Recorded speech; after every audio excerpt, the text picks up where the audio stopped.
News India देख रहे हैं आप। मैं हूं आपके साथ नैना शांडिल्य। बहुत स्वागत है आपका हमारे खास कार्यक्रम देवभूमि में। बुलेटिन की शुरुआत इस वक्त की बड़ी खबर के साथ करेंगे। रुड़की से बड़ी खबर सामने आ रही है। खराब मौसम के चलते सीएम धामी का दौरा रद्द हो गया है। मुख्यमंत्री पुष्कर सिंह धामी का रुड़की दौरा था जो खराब मौसम की वजह से रद्द हो गया है। प्रस्तावित सम्मान समारोह में शामिल नहीं हो सके मुख्यमंत्री पुष्कर सिंह धामी। मुख्यमंत्री के आगमन को लेकर तैयारियां पूरी कर ली गई थी। मौसम बिगड़ने के कारण अंतिम समय पर कार्यक्रम को निरस्त कर दिया गया है। बड़ी और अहम जानकारी, मुख्यमंत्री पुष्कर सिंह धामी रुड़की दौरे पर जाने वाले थे, लेकिन खराब मौसम को देखते हुए मुख्यमंत्री का प्रस्तावित दौरा रद्द कर दिया गया है। फिलहाल मुख्यमंत्री के इस दौरे को लेकर पूरी तैयारियां कर ली गई थी, लेकिन मौसम बिगड़ने के कारण अंतिम समय पर मुख्यमंत्री का ये दौरा रद्द कर दिया गया है। रुड़की से इस वक्त की बड़ी खबर आप तक पहुंचा रहे हैं। बता दें आपको, मुख्यमंत्री पुष्कर सिंह धामी का रुड़की दौरा था, लेकिन लगातार बिगड़ते खराब मौसम को देखते हुए मुख्यमंत्री पुष्कर सिंह धामी का रुड़की दौरा रद्द कर दिया गया है। मुख्यमंत्री के इस दौरे को लेकर सभी आधिकारिक रूप से तैयारियां पूरी कर ली गई थी और कार्यक्रम की भी तैयारी थी, लेकिन खराब मौसम को देखते हुए प्रस्तावित सम्मान समारोह की तैयारियां भी पूरी हो गई थी, लेकिन खराब मौसम को देखते हुए मुख्यमंत्री का यह दौरा रद्द कर दिया गया। और इस खबर पर ज्यादा जानकारी के लिए प्रवेश हमारे साथ लाइव जुड़ गए हैं। चलिए सीधा रुख कर लेते हैं हमारे संवाददाता प्रवेश का। प्रवेश, मुख्यमंत्री पुष्कर सिंह धामी का रुड़की दौरा था, ये दौरा कितना अहम था और ये दौरा रद्द कर दिया गया है चूंकि खराब मौसम को देखते हुए, तो क्या अपडेट है इस पूरे मामले को लेकर? जी, मैं आपको बता दूं कि जिस तरीके से आज मुख्यमंत्री पुष्कर सिंह धामी का उत्तराखंड के मुख्यमंत्री पुष्कर सिंह धामी का आज रुड़की में दौरा था। रुड़की में आने वाले कई सारे कार्यक्रम थे, उसको जिस तरीके से देखा गया था कि मुख्यमंत्री पुष्कर सिंह धामी आज पहुंचते और कार्यक्रम में शिरकत करते, लेकिन जिस तरीके से सुबह धुंध इतनी ज्यादा हुई, मौसम विभाग ने बीते दिन जिस तरीके से चेतावनी दे दी गई थी कि कल यानी कि आज प्रदेश में कोहरे का अलर्ट जारी कर दिया गया था, तो इसी के तहत जिस तरीके से देखा गया कि हरिद्वार में जब सुबह हुई और सुबह भोर होने के बाद पूरे शहर से लेकर गाँव तक, गाँव से लेकर शहर तक कोहरे का कहर इस कदर था कि मुख्यमंत्री पुष्कर सिंह धामी वहां से देहरादून से अपनी उड़ान ना भर सके। और उड़ान ना भरने के बाद जिस तरीके से देखा गया कि जो कार्यक्रम है वो लगातार कार्यक्रम तो चलते रहे, लेकिन उन कार्यक्रम में मुख्यमंत्री पुष्कर सिंह धामी जो है वर्चुअली के माध्यम से उन्होंने शिरकत करी। और जिस तरीके से अब देखा जा रहा है कि जिस तरीके से रुड़की में अब थोड़ी देर पहले ही जिस तरीके से देखा गया कि धूप निकल चुकी है, अब देखना होगा कि जो शाम के कार्यक्रम है उन कार्यक्रमों के लिए मुख्यमंत्री रुड़की पहुंचते हैं या वर्चुअली के माध्यम से ही बैठक में शामिल होंगे। और लगातार जिस तरीके से देखा गया कि शाम को 5 बजे लिफ्टिंग का जो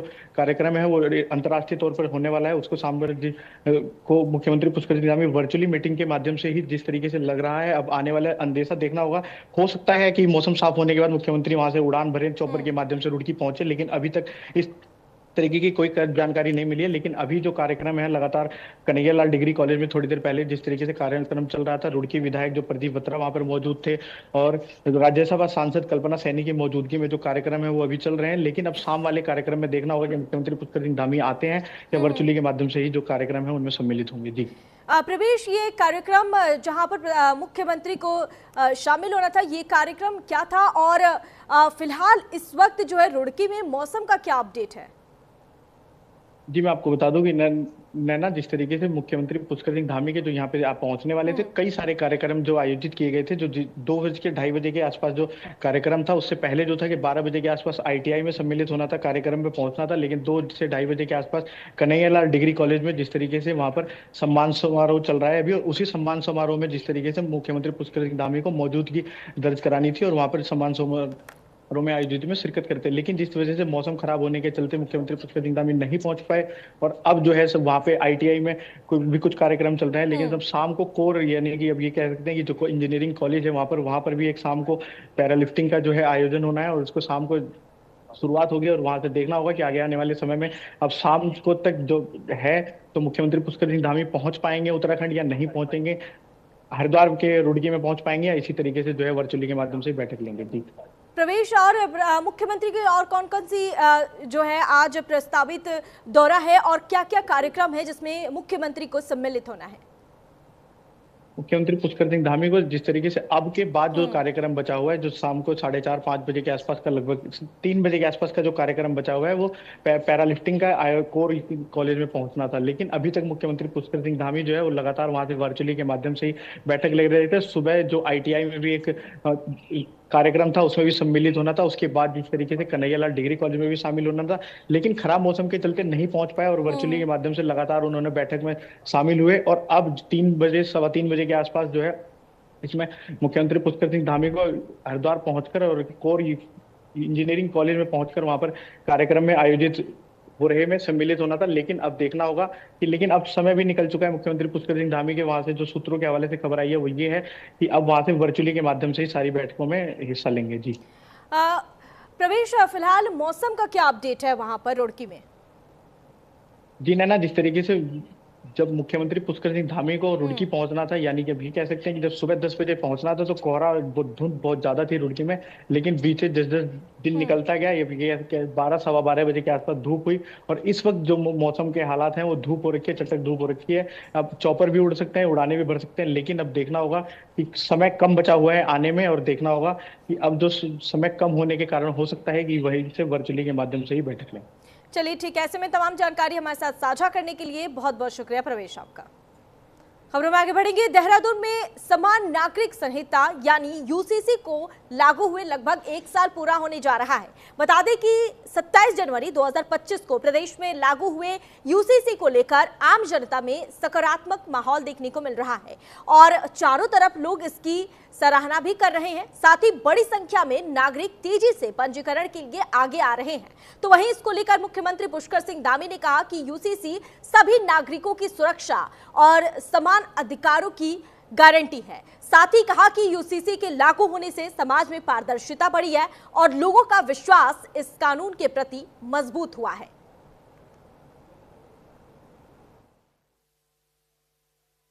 यूसीसी का अच्छा प्रभाव है और सभी लोग उसको बहुत सराह रहे हैं। चारों तरफ जो है आज तेजी से रजिस्ट्रेशन भी करा रहे हैं, आ रहे हैं। और ये सुरक्षा का भी, सबकी सुरक्षा की गारंटी है इसमें। हाँ, 27 तारीख को चालू। बागेश्वर में उत्तरायणी मेले की रौनक के बीच पूर्व मुख्यमंत्री और कांग्रेस के वरिष्ठ नेता हरीश रावत पहुंचे और मुख्यमंत्री पुष्कर सिंह धामी के डेमोग्राफी चेंज वाले बयान को सिरे से खारिज करते हुए तीखा पलटवार किया है। साथ ही उन्होंने कहा कि अगर उत्तराखंड की जनसंख्यांकी बदली है तो उसका 80% जिम्मा बीजेपी की नीतियों और सरकारों पर जाता है। उन्होंने सियासी लहजे में चुनौती देते हुए कहा कि बीजेपी किसी भी नेता को बाबा बागनाथ के दरबार में भेज दे, वे खुद भी पहुंचेंगे और वही तय होगा कि प्रदेश की डेमोग्राफी किसने बदली है। बयान में उन्होंने कहा कि मेले के माहौल को पूरी तरह सियासी रंग दे दिया।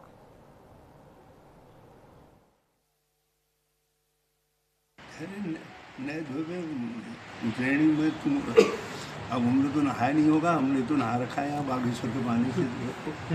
और एक काम करते हैं, तुम भाजपा ही कह के भेज दियो, हमने जानो बागनाथ जी को के मंदिर में उन्होंने जय 25 साल उनके सरकार, 15 साल वो सरकार में थे, 10 साल हमारे सरकार रहे। दोनों उसमें साल वाइज गणी जैसे नहीं कोई काम नहीं थे कि एक समय में डेमोग्राफी ज्यादा थी। खबरों में आगे बढ़ेंगे। देहरादून में उधम सिंह नगर निवासी सुखवंत सिंह की आत्महत्या के मामले में पुलिस मुख्यालय में बड़ी कार्रवाई की गई है। बता दें आपको, निष्पक्ष जांच और पारदर्शी प्रक्रिया सुनिश्चित करने के लिए पुलिस महानिदेशक के निर्देश पर एसआईटी का गठन किया गया। साथ ही मामले से जुड़े 12 पुलिसकर्मियों का तत्काल प्रभाव से दुर्गम जनपदों में तबादला कर दिया गया है। हालांकि टीम को 15 दिनों के भीतर अपनी विस्तृत जांच रिपोर्ट पुलिस मुख्यालय को सौंपनी होगी।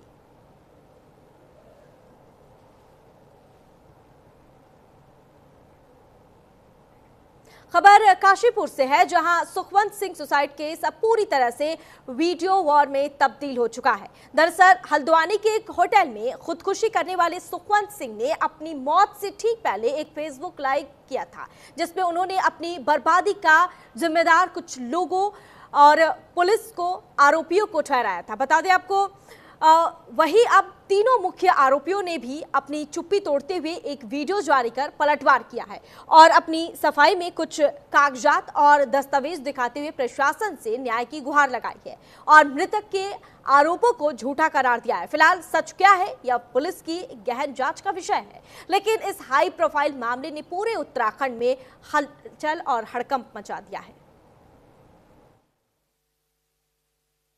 हमने अभी जो हाल फिलहाल में एक वीडियो वायरल हो रही है सुखवंत के द्वारा, जो फेसबुक के माध्यम से हमें पता चला है, उसके समक्ष में 2 बातें रखना चाहते हैं कि हमने सुखवंत सिंह को एक ज़मीन की रजिस्ट्री भी करवाई और उसकी दाखिला खारिज भी हो चुकी है, और इसके एवज में सुखवंत ने हमें 25-25 लाख के 2 चेक दिए थे। इसमें हमने सुखवंत से बात करी कि जिस पार्टी का हमने रजिस्ट्री करवाई है कि उसके ये चेक कैसे भुनाए जाएंगे, तो उसने पहले लारा लगाता रहा, फिर उसके बाद उसने उसकी 4 गुना रकम हम पे ही दावा ठोक दिया कि तुमने मेरे पैसे देने हैं। एक किसान हूँ और मैं मर चुका हूँ जी, हाँ मैं मर चुका हूँ। अब आप मेरी ये वीडियो मरने के बाद देख रहे हैं। मेरे साथ मेरी बीवी, मेरे बेटे ने भी हाई कोर्ट उत्तराखंड में आत्महत्या कर लिया है। हम लोगों के साथ काशीपुर के गिरोह गैंग ने 4 करोड़ का फ्रॉड किया, जिसमें 3 करोड़ नकद और 1 करोड़ रुपए खाते में दिए। उन्होंने जमीन को छोड़ दिखाई और जमीन और दी, जिसके सरगना अमरजीत सिंह, सुखवंत सिंह बन्नू, बलवंत सिंह मकसोरा और जहीर गड्ढा कॉलोनी ने मिलकर हमारे साथ 3 करोड़ रुपए नकद और 1 करोड़ रुपए खाते में डलवाकर धोखाधड़ी की।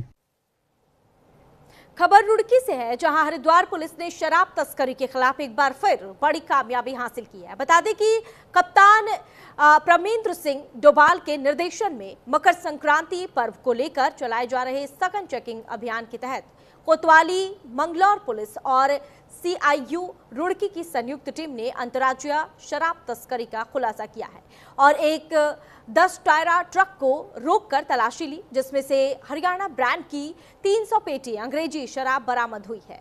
हालांकि हरिद्वार में सख्त चेकिंग के चलते चालक ने रास्ता बदलने की कोशिश की, लेकिन पुलिस ने उसे दबोच लिया। फिलहाल पुलिस ने ट्रक को कब्जे में लेकर चालक के खिलाफ संबंधित धाराओं में मुकदमा दर्ज किया है और आरोपी को माननीय न्यायालय में पेश किया गया।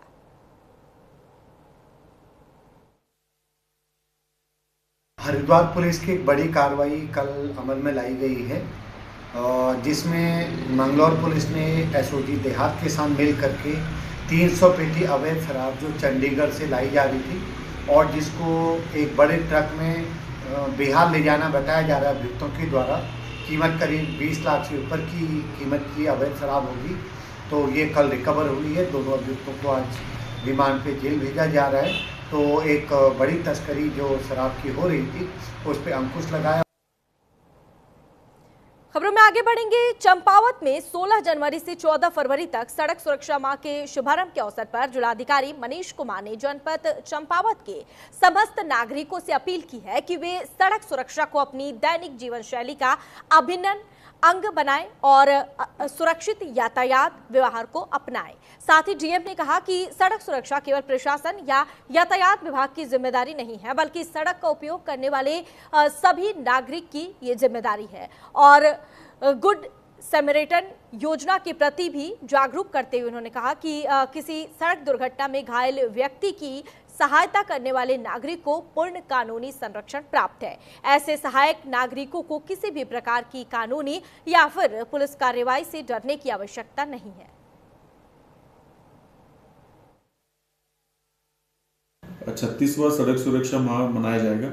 इस सड़क सुरक्षा माह के दौरान विभिन्न कार्यक्रम जैसे जागरूकता कार्यक्रम है या प्रवर्तन अभियान है या शैक्षिक गतिविधियां हैं, इन सब का आयोजन पुलिस विभाग द्वारा तथा अन्य विभागों द्वारा भी किया जाएगा। एक जिम्मेदार नागरिक होने के नाते मैं सभी को ये अपील करता हूँ कि सड़क सुरक्षा माह में सड़क सुरक्षा को अपने दैनिक जीवन का अभिन्न अंग बनाएं, यातायात नियमों का पालन करें। जितने भी यात्री है या लोग हैं जो रास्ते का यूज करते हैं, रोड का यूज करते हैं, वो लोग चाहे पैदल हो, चाहे दुपहिया वाहन पर हो या चाहे चौपहिया वाहन पर हो, यातायात संकेतों का पूर्णतः पालन। जैसा कि आप सभी को विदित है, 16 जनवरी से लेकर के 14 फरवरी तक सड़क सुरक्षा माह का आयोजन भारत सरकार एवं राज्य सरकार की मंशा के अनुरूप जनपद चंपावत में किया जा रहा है। इस माह का मुख्य उद्देश्य सड़क सुरक्षा के प्रति सभी नागरिकों को संवेदनशील बनाना और साथ ही एक जन जागरूकता कार्यक्रम के माध्यम से सड़क दुर्घटनाओं की रोकथाम करना है। साथ ही इस योजना के तहत हमारी जो सड़कें हैं उनको सुरक्षित बनाना, उनके डिज़ाइन में जो आवश्यक परिवर्तन है वो करना, उसके बारे में लोगों को जागरूक करना। खबर नैनीताल से है, जहां अल्मोड़ा के जागेश्वर धाम से संत समाज और सनातनियों की ओर से जिहाद के खिलाफ शुरू की गई भारत शुद्धिकरण यात्रा नैनीताल पहुंची, लेकिन यात्रा दल को बाजार क्षेत्र में भ्रमण की अनुमति नहीं होने के कारण पुलिसकर्मियों ने उन्हें रोक दिया, जिसके बाद गुस्साए सनातनी और संत बीच सड़क पर बैठकर विरोध प्रदर्शन करने लगे। हालांकि लंबे समय की वार्ता के बाद पुलिस को खरी खोटी सुनाते हुए डॉक्टर सच्चिदानंद स्वामी ने बिना नैना देवी मंदिर दर्शन किए ही यात्रा के पहले चरण के समापन की घोषणा कर दी। ये गलत है।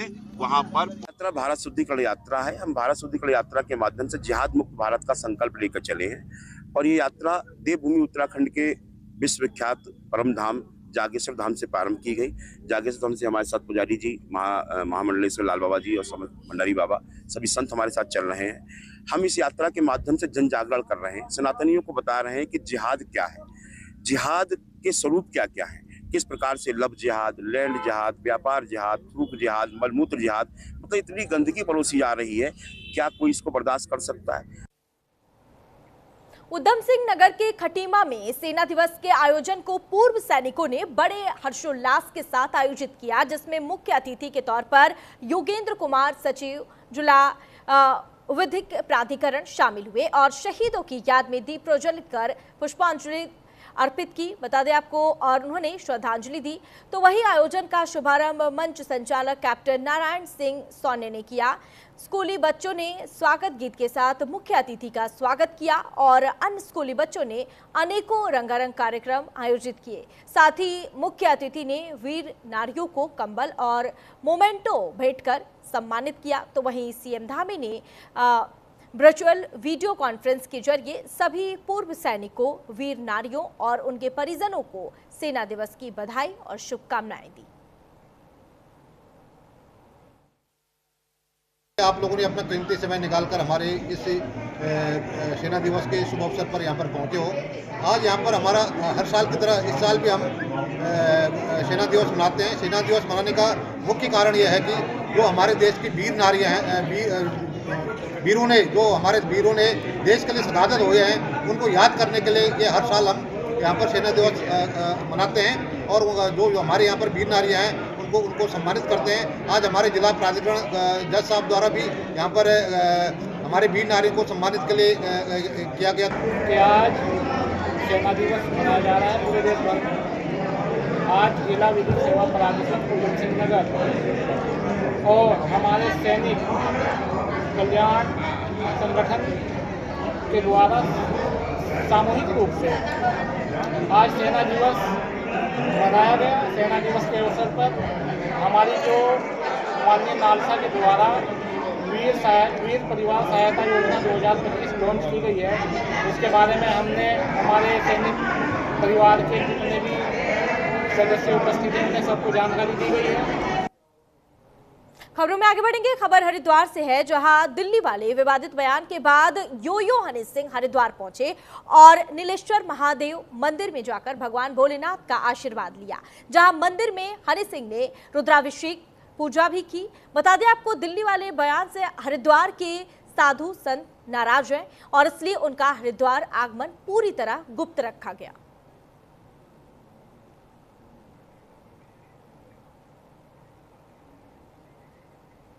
हरिद्वार में हुंडई शोरूम में धोखाधड़ी का मामला सामने आया है। बता दें कि एक ग्राहक ने नई हुंडई क्रेटा खरीदी, लेकिन उसे 2 महीने पुरानी गाड़ी थमा दी गई, बता दें आपको, जिसको लेकर ग्राहक ने शोरूम के मैनेजर पर गंभीर धोखाधड़ी मामले में मुकदमा दर्ज कराया है और शोरूम के बाहर धरने पर बैठ गया। दरअसल इस धोखे का पर्दाफाश चेक पोस्ट पर फास्टैग बनवाते समय हुआ, जब वाहन का रिकॉर्ड चेक किया गया। फिलहाल शोरूम प्रबंधन की ओर से और 30 दिन का समय मांगा गया है, जिसको लेकर पीड़ित पक्ष संतुष्ट नहीं है।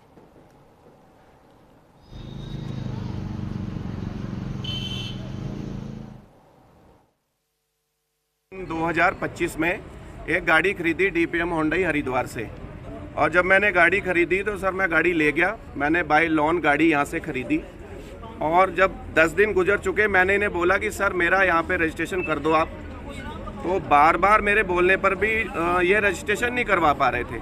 जब ये रजिस्ट्रेशन नहीं करवा पा रहे, 15 दिन हो गए, 20 दिन हो गए, इन्होंने मेरे से ये टाइम भी लिया, 1 महीने का टाइम लिया, 1 महीने का टाइम हो गया, फिर इन्होंने 15 दिन का टाइम लिया, 15 दिन हो गए, तो ये रजिस्ट्रेशन ही ना करवा पाए। तो मैंने बोला सर आप कारण क्या, आप क्यों नहीं करवा पा रहे? तो बोले कि 2 गाड़ी निकली एक ही साथ में, कैफ मलिक और करमजीत सिंह को एक ही टाइम पे 2 गाड़ी निकली, जिसकी वजह से बाय मिस्टेक वो कैफ मलिक को आपकी गाड़ी रजिस्ट्रेशन हो गई और उसका TR हम कैंसिल करवा रहे हैं, तब आपको हम लोग करेंगे। के अंदर नंबर आ रहा है, 30 दिन के अंदर इनको इनका रजिस्ट्रेशन नंबर मिल जाएगा। पर आप मुझे ये बताइए कि जो मेरे साथ इतना मैंने साइन करा उसका क्या? मैंने तो कोई नारे नहीं लगाए। सर वो गाड़ी लेके, सर कस्टमर इज गुड नहीं कस्टमर इज गॉड, वो एक समय होता था सर। उन्होंने मेरा साथ दिया, मैंने भी साथ दिया, पर मैंने जो इतना टोलरेट करा उसका भी तो बता दीजिए ना सर, मैंने कहाँ साथ नहीं दिया। हरिद्वार में केंद्रीय उद्योग मंत्री सुनील सिंघी पहुंचे, जहां उन्होंने हर की पौड़ी पर मां गंगा की भव्य आरती में भाग लिया और गंगा आरती में शामिल होने के बाद केंद्रीय मंत्री ने पत्रकारों से बातचीत करते हुए कहा कि हरिद्वार आकर वह स्वयं को कृतार्थ महसूस कर रहे हैं। दरअसल केंद्रीय मंत्री सुनील सिंघी देहरादून में आयोजित खेल प्रतियोगिताओं में प्रतिभाग करने पहुंचे थे, तो वही कार्यक्रम के बाद उन्होंने शाम का प्रवास हरिद्वार में किया और हर की पौड़ी पहुंचकर गंगा आरती में शामिल होने का अवसर लिया। इस दौरान उन्होंने मां गंगा से देश और समाज के कल्याण की कामना की।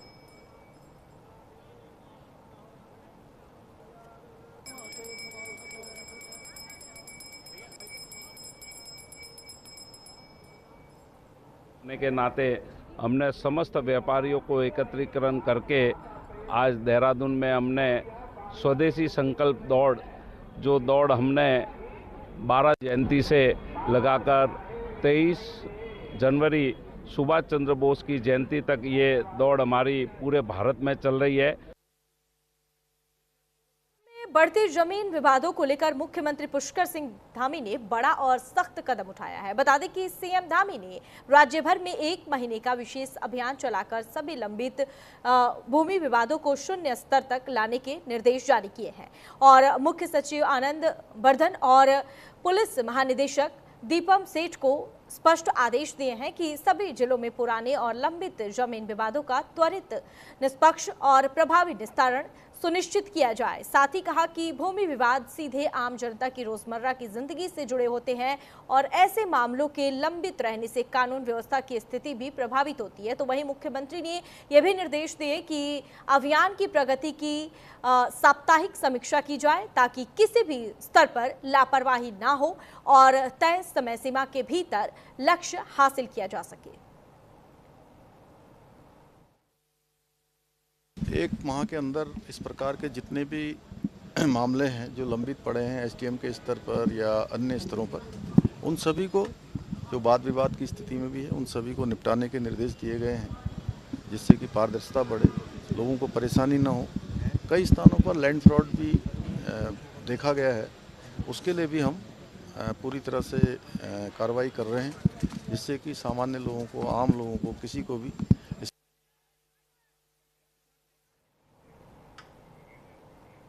और देवभूमि के इस खास कार्यक्रम में फिलहाल के लिए बस इतना ही। यहाँ पे रुकेंगे एक छोटे से ब्रेक के लिए, ब्रेक के बाद फौरन हाजिर होंगे।